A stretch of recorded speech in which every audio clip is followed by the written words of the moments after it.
Hello আসসালামু আলাইকুম, welcome to Sharif commerce academy. আজকে অনলাইনে ক্লাস হচ্ছে বিবিএ সেকেন্ড ইয়ার অ্যাকাউন্টিং এবং বিবিএ থার্ড ইয়ার ম্যানেজমেন্ট ডিপার্টমেন্টে ট্যাক্সেশন ইন বাংলাদেশ এই সাবজেক্টে আজকে চ্যাপ্টার হচ্ছে income from business or profession, অর্থাৎ ব্যবসা বা পেশা খাতে আয়।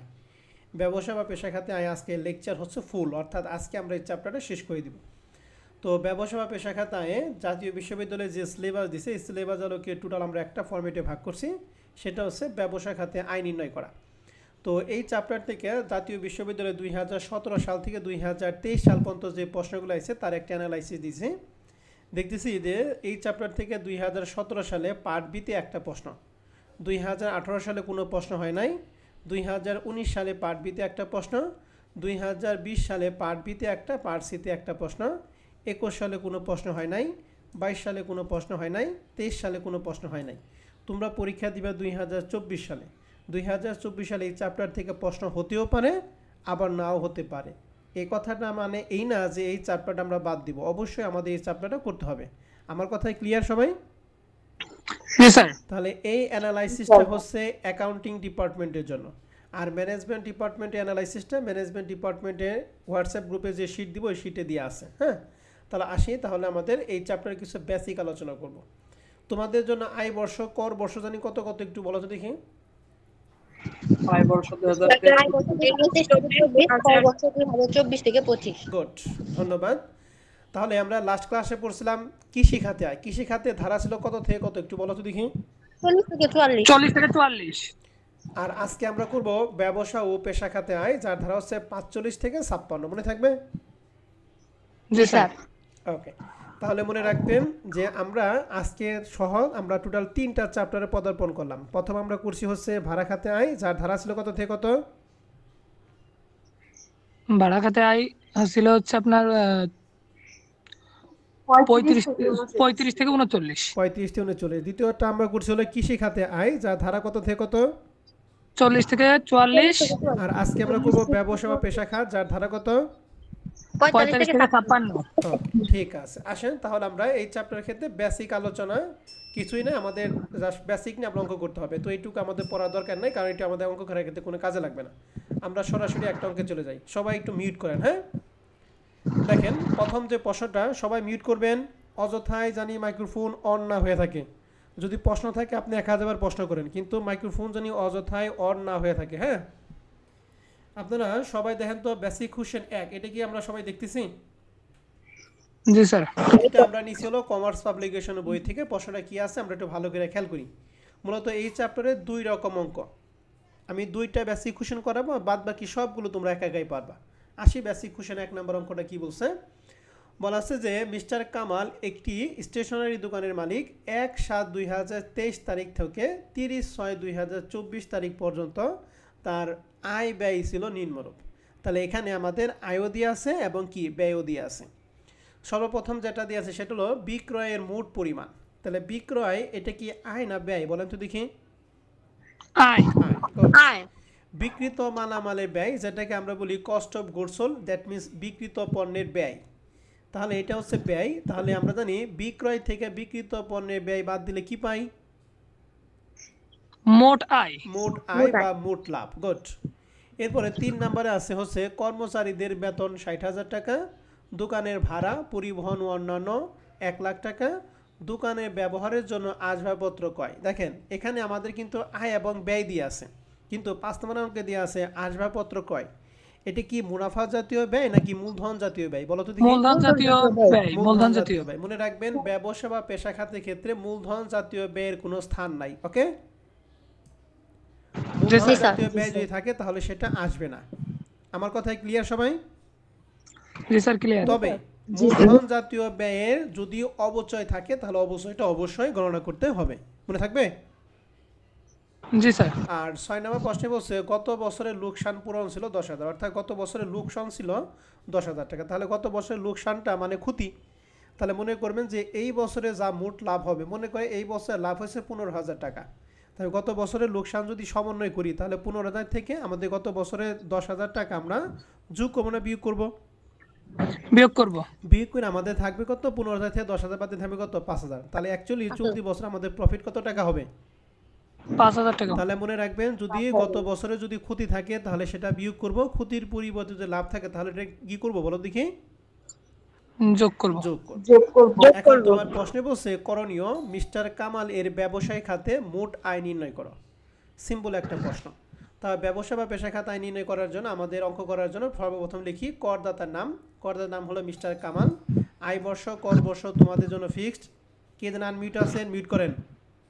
দ্বিতীয়বার কিন্তু আমি বলবো না, একবার সরাসরি ক্লাস থেকে বের করে দিব। তাহলে করদাতার নাম মিস্টার কামাল, আয় বর্ষ কর বর্ষ 23-24, 24-25, ব্যবসা ও পেশা খাতে আয় নির্ণয়। এখন আমরা একটা শখ করবো বিবরণ টাকা টাকা। ব্যবসা বা পেশা খাতে ধারা কত থেকে কত বলো দেখি? 45 থেকে 56। 45 থেকে 56। ওকে, এবার আসি আমাদের প্রশ্নে টোটাল 6টা আইটেম ছিল। এই 6টা আইটেমের সমন্বয়ে আমরা ব্যবসা বা পেশা খাত করব। তো এর মধ্যে প্রথমটা বলছিলেন যে বিক্রয় থেকে বিক্রিত পণ্যের ব্যয় যদি বাদ দিয়ে আমরা কি পাবো? মোট লাভ। মোট লাভ। এটা হচ্ছে আমাদের ইনকাম স্টেটমেন্ট, যেটাকে আমরা ইনকাম স্টেটমেন্ট করতাম আগে। তো বিক্রয় ছিল 10 লাখ, 10 লাখ থেকে বিক্রিত মালামালের ব্যয় 6 লাখ টাকা যদি বাদ দেয় তাহলে আমাদের মোট লাভ দাঁড়ায় 4 লাখ টাকা। ক্লিয়ার সবাই? জি স্যার। এখন আমরা মোট লাভের সাথে বাদ দিতাম কি পরিচালন ব্যয় বাদ দিতাম না? জি স্যার। পরিচালন ব্যয় কয় ধরনের খরচ বলেন তো দেখি? 2 ধরনের, একটা হলো অফিস সংক্রান্ত খরচ আর একটা কি বিক্রয় সংক্রান্ত খরচ। ঠিক আছে, এই দুইটা মিল হচ্ছে পরিচালন ব্যয়। তো এখানে আমাদের ছিল কর্মচারীদের বেতন ছিল 60,000, তাহলে 60,000 টাকা দিব। দোকান ভাড়া পরিবহন অন্যান্য খরচ হলো 1 লাখ টাকা, তাহলে এটা দিব। আর দোকানের জন্য ব্যবহৃত আসবাবপত্র ক্রয়, আসবাবপত্র ক্রয় হচ্ছে মূলধন জাতীয় ব্যয়, এটা হলো সম্পদ। আমরা সম্পদটা ব্যবসা বা পেশা খাতে আনবো না, কিন্তু সম্পদ কি আনবো বলো দেখি? অবচয়। এখন অবচয়টা আমাদের প্রশ্নে উল্লেখ নাই, না থাকলে আমরা 10% হারে নিব। হ্যাঁ, এই জন্য লিখছি কর্মচারী বেতন 60,000 টাকা, ভাড়া পরিবহন অন্যান্য খরচ 1 লাখ টাকা এবং আসবাবপত্র অবচয় 30,000 টাকা, 10% 3,000 টাকা। তাহলে এই তিনটা যোগ রয়েছে 1,63,000। তাহলে 4 লাখ থেকে 1,63,000 টাকা যদি বাদ দেয় তাহলে আমাদের দ্বারা হচ্ছে 2,37,000 টাকা। এই 2,37,000 হচ্ছে আমাদের এই বছরে কি নিট লাভ। এখন গেল বছর আমাদের লোকসান ছিল হচ্ছে 10,000 টাকা। তাহলে লোকসান মানে ক্ষতি, ক্ষতিটা আমরা যোগ করবো না বিয়োগ করবো?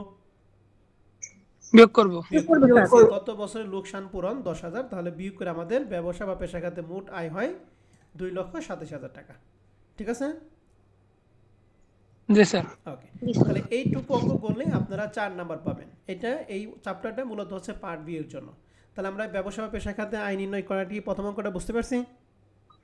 জি স্যার। এখন আমরা ট্যাক্স অঙ্ক করার ক্ষেত্রে সবসময় 2-1টা টিকা দিব। এই টিকার প্রথম টিকাটা হচ্ছে লেখা আছে দোকানে ব্যবহারের জন্য আসবাবপত্র ক্রয় একটি মূলধন জাতীয় ব্যয় বিধায় অনুমোদনযোগ্য নয়।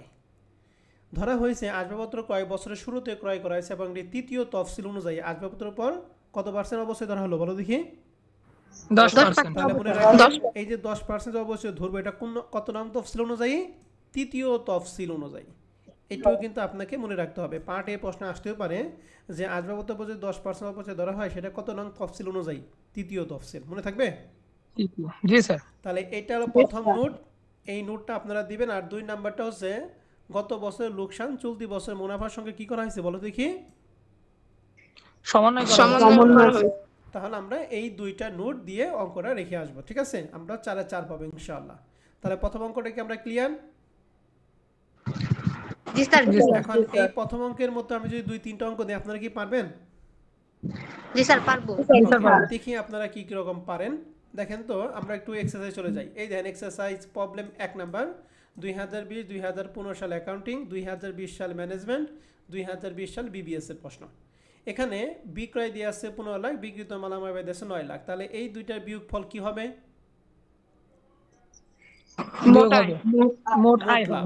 কর্মচারী বেতন 90,000 টাকা, দোকানে ভাড়া পরিবহন 1.5 লাখ টাকা এবং আসবাবপত্র ক্রয়, এটা আসবে নাকি এর উপর অবশ্যই আসবে? কত পার্সেন্ট? তৃতীয় তফসিল। 10%। তফসিল অনুযায়ী তৃতীয় তৃতীয় তফসিল। গুড, তাহলে বাদ দিবেন। বাদ দিয়ে গত বছরের লোকসান ছিল 15,000 টাকা, 15,000 টাকা কি করবে? বিয়োগ করবে। বিয়োগ করলে আমাদের অ্যান্সারটা চলে আসবে। ক্লিয়ার? জি স্যার। তাহলে 1 নাম্বার অঙ্কটা আপনাদের বাসায় কাজ থাকবে, 2 নাম্বারটা পরে, 3 নাম্বারটা পরে, 4 নাম্বার অঙ্কটা দেখেন এটা কমার্স পাবলিকেশন বই থেকে নিছি, একটু ভালো করে সবাই একটু খেয়াল করেন। লেখা আছে রাবার বাগানের আয় বলেন যদি কি চা বাগান এবং রাবার বাগানের ক্ষেত্রে 60% নিতাম কৃষি খাতে, ঠিক আছে না? জি জি স্যার স্যার আর 48 বাকি জি 40% স্যার কি হইতো? ব্যবসা খাতে এখন আমরা কি ব্যবসা করতেছি না কৃষি করতেছি? ব্যবসা করছি তাহলে কত পার্সেন্ট নিবে এখন? 40% নিব 40%। তাহলে মনে রাখবেন চা বাগানে আয় এবং রাবার বাগানে আয় দুইটার ক্ষেত্রে কত পার্সেন্ট নিব? 60 না 40? 40 কথা কি সবাই ক্লিয়ার? জি স্যার এবারে ফটকা ব্যবসায় থেকে আয় 52,000 টাকা, এটা ব্যবসায় আয়। এক মালিকানা কারবার হতে আয়, এটাও ব্যবসায় আয়। হার্ডওয়্যার দোকান থেকে আয়, এটাও আয়। বনানী বেকারি হতে আয়, এটাও কি আয়? তাহলে এখানে আমাদের কোনো ব্যয় নাই, তাহলে সবগুলো আমরা যোগ করলে যেটা হবে সেটাই হচ্ছে আমাদের প্রশ্নে কি অ্যান্সার। ক্লিয়ার? জি স্যার ক্লিয়ার তাহলে 4 নাম্বারটা কি পারবো? জি স্যার পারবো ওকে, 5 নম্বর প্রশ্নটা দেখেন, সেই বিক্রয় বিক্রিত মালামাল ব্যয় দুইটা বাদ দিলে মোট লাভ। এখান থেকে কর্মচারী বেতন বাদ দিব, দোকানে ভাড়া বাদ দিব। আসবাবপত্র কত পার্সেন্ট অবশ্যই ধরবো? 10% 10%। আর গেল বছর লোকসানটা কি যোগ করবো না বিয়োগ করবো? বিয়োগ করব পারবো 5 নম্বরটা? জি স্যার পারবো ঠিক আছে। 6 নম্বর প্রশ্নটা দেখেন, কমার্স পাবলিকেশন বই থেকে নেওয়া।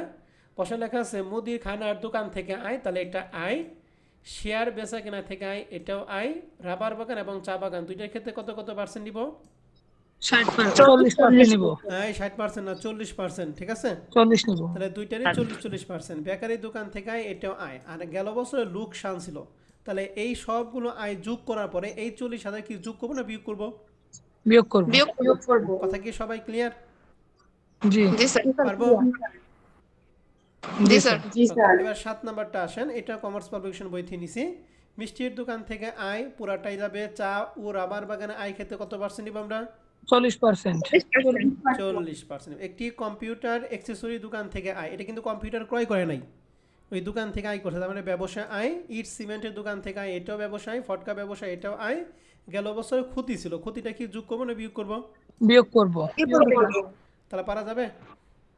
জি স্যার তাহলে আমরা একটা অঙ্ক করে আমি কয়েকটা অঙ্ক কাজ দিয়ে দিলাম, আশা করি সবগুলো অঙ্ক আপনারা পারবেন, ঠিক আছে? জি স্যার পারবো এবার আমরা আসি আমাদের 2 নাম্বার বেসিক কোশ্চেনটা। এই 2 নাম্বারটা আমরা যদি বুঝি তাহলে আমাদের এই চ্যাপ্টারই শেষ। আসেন 2 নাম্বার অঙ্কটা কি সবাই দেখতেছেন?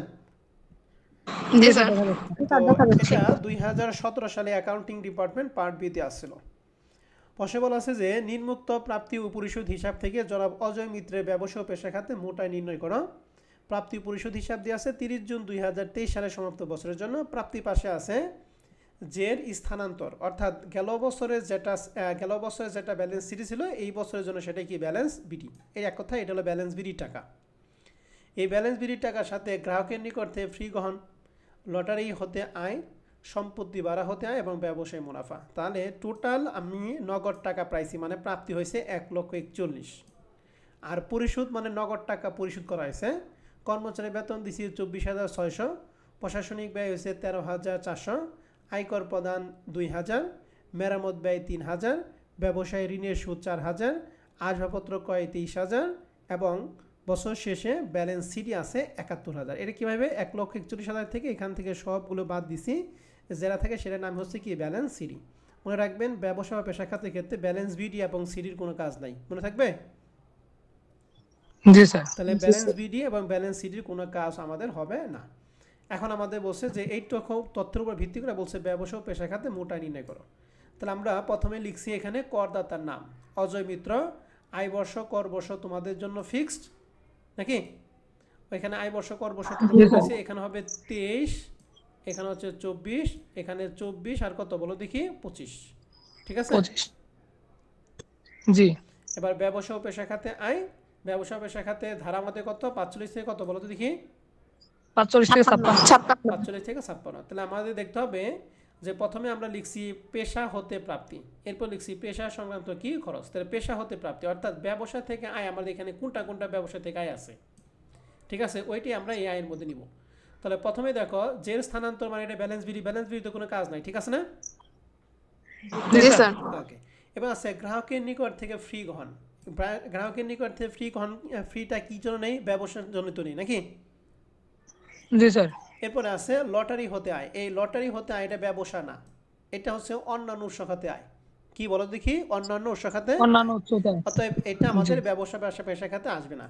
সম্পত্তি বাড়া হতে আয়, এটা হচ্ছে মূলধনী লাভ খাতে আয়, যেটা আমরা এর পরের চ্যাপ্টারে করব। তাহলে এটাও মূলধনী খাত, মানে এটাও ব্যবসায় খাতের সাথে সম্পৃক্ত না, অর্থাৎ এটাও বাদ। আর শেষেটা লেখা আছে ব্যবসায় মুনাফা, সরাসরি লেখা আছে। তাহলে এখানে প্রাপ্তির মধ্যে 5টা আইটেমের মধ্যে আমাদের পেশা খাতে আয় কয়টা পাবো বলো তো দেখি, কয়টা পাইলাম? দুইটা। কি কি? দুইটা, গ্রাহকের ব্যবসায় নিকট থেকে মুনাফা ফি গ্রহণ এবং ব্যবসায় কি আর মুনাফা। ব্যবসায় মুনাফা। জের স্থানান্তর ব্যালেন্স বিডি আসবে না, লটারি হতে আয় এটা অন্যান্য খাতে আয়, সম্পত্তি ভাড়া হতে আয় এটা মূলধনী আয়, এই জন্য এটা আসে নাই। ক্লিয়ার সবাই? জি স্যার। জি স্যার। তাহলে 60 এবং 8000 দুইটা যোগ করে হলো 68000। তাহলে মোট পাইছি হচ্ছে পেশা সংক্রান্ত আয় থেকে আমরা পেলাম 68000। মানে পেশা সংক্রান্ত খরচগুলো কি কি?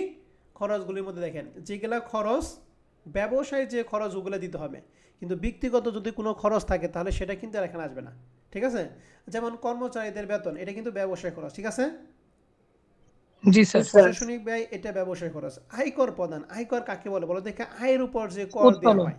তাহলে আয়কর তো ব্যক্তিগত, ব্যক্তিগত খরচ ওরা ব্যবসায়িক খরচ হিসেবে গণ্য করছে। তার মানে এই আয়করটা কি আসবে না আসবে না?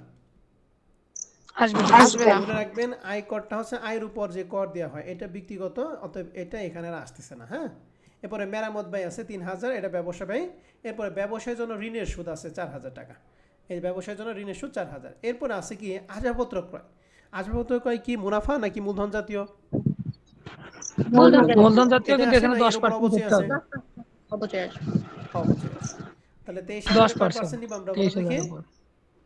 10%। 10%। আর সিডি তো দরকার নাই, ব্যালেন্স বিডি ব্যালেন্স সিডি দরকার নাই। তাহলে আমরা দিছি কর্মচারীদের বেতন 24600, প্রশাসনিক ব্যয় 13600, মেরামত ব্যয় 3000, ব্যবসায় ঋণের ব্যয় হচ্ছে 4000, আর আসবাবপত্রের উপর 10% আমরা অবশ্যই ধরছি 2000 কত 300। এই সবগুলো যোগ করেছে 47300। তাহলে 68000 থেকে 47300 টাকা বাদ দিয়ে থাকে ব্যবসা পেশার খাতে আইছিল 20000 কত 700 টাকা। 700। ঠিক আছে? জি স্যার। এই পুরো প্রশ্নটা একটু ভালো করে দেখেন, যদি কারো কোনো সমস্যা থাকে আমার সাথে কথা বলেন।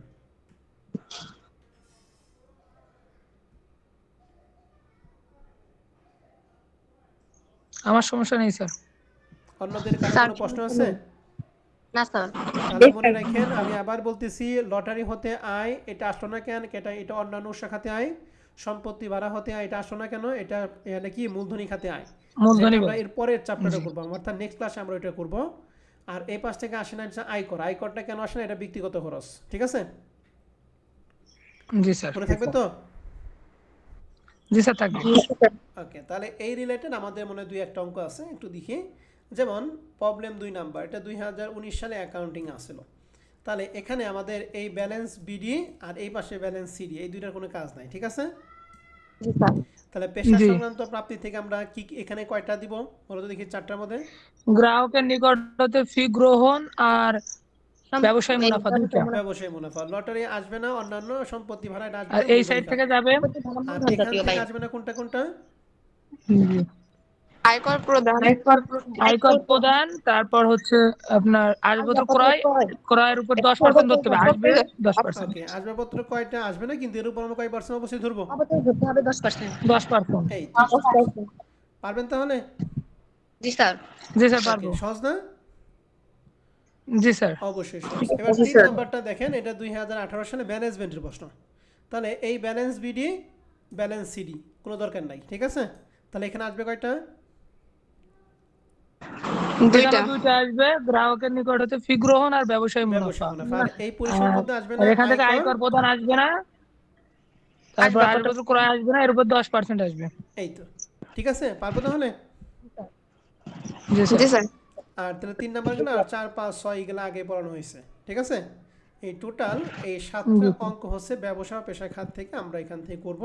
আশা করি যদি পরীক্ষার মধ্যে প্রশ্ন আসে এই চ্যাপ্টার থেকে, তাহলে এখান থেকে আসবে ইনশাআল্লাহ। ঠিক আছে? এখানে 7টা প্রবলেম ছিল আর বেসিক কোশ্চেন ছিল 2টা, টোটাল 9টা অঙ্ক আমরা করলাম। ক্লিয়ার তো সবাই আমার কথা? জি স্যার ক্লিয়ার। তাহলে আপনাদের কাজ হলো এই চ্যাপ্টারটা আপনারা আজকের মধ্যে আপনারা সবগুলো অঙ্ক রেডি করে আপনাদের যার যার অঙ্কগুলি হোয়াটসঅ্যাপে কি দিবেন, জমা দিবেন। ঠিক আছে? জি জি স্যার। তাহলে আমাদের রেকর্ড ক্লাস এখানেই শেষ।